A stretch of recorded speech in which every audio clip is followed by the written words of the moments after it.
அஸ்ஸலாமு அலைக்கும் வரஹமத்துல்லாஹி வபரகாத்துஹு. மனசில் ரொம்ப கஷ்டம், பயம், கவலை போட்டு வாட்டுதா? அப்போ இந்த துவா கண்டிப்பாக உங்களுக்கு யூஸ்ஃபுல்லாக இருக்கும்.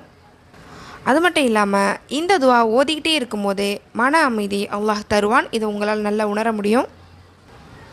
நிச்சயமாக கஷ்டத்துடன் கண்டிப்பாக இலகு இருக்கிறது. இலகுனா ஒரு லேசான ஒரு வாழ்க்கை இருக்குது, அதாவது சந்தோஷம், இப்படி கூட எடுத்துக்கலாம். ஒரே கஷ்டம் கண்டிப்பாக அல்லாஹ் 2 முறை தரமாட்டான். ஆனால் இலகுவான வாழ்க்கையை அல்லாஹ் 2 முறை தரான்.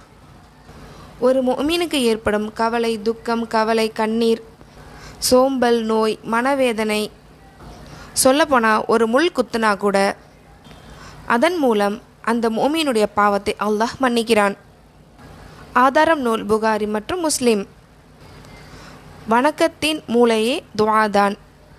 நமக்கு கஷ்டம் தரது அல்லாஹ் நம்மளை வெறுக்கிறதுனால இல்லை, அதன் மூலயமா நம்மளை நேசிக்கிறான். அது மட்டும் இல்லாமல் நம்ம செய்கிற தவறுகளை அல்லாஹ் என்னென்னங்கிறத யோசிக்க வைக்கிறான்.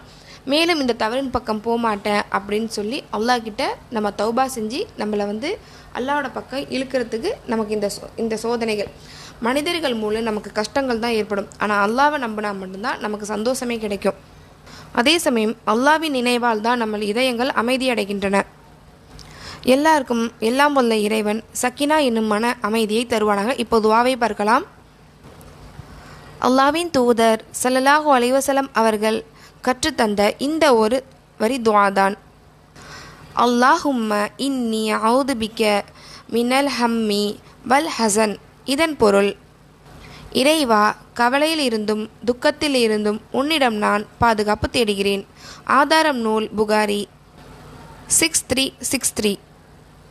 மனசு கஷ்டமான நேரத்தில் இந்த துவாவை அதிகமாக ஓதுங்க. சப்போர்ட் பண்ணுங்கள், சப்ஸ்கிரைப் பண்ணுங்கள், ஷேர் பண்ணுங்கள், கமெண்ட் பண்ணுங்கள். அஸ்ஸலாமு அலைக்கும் வரஹ்மத்துல்லாஹி வபரகாத்துஹு.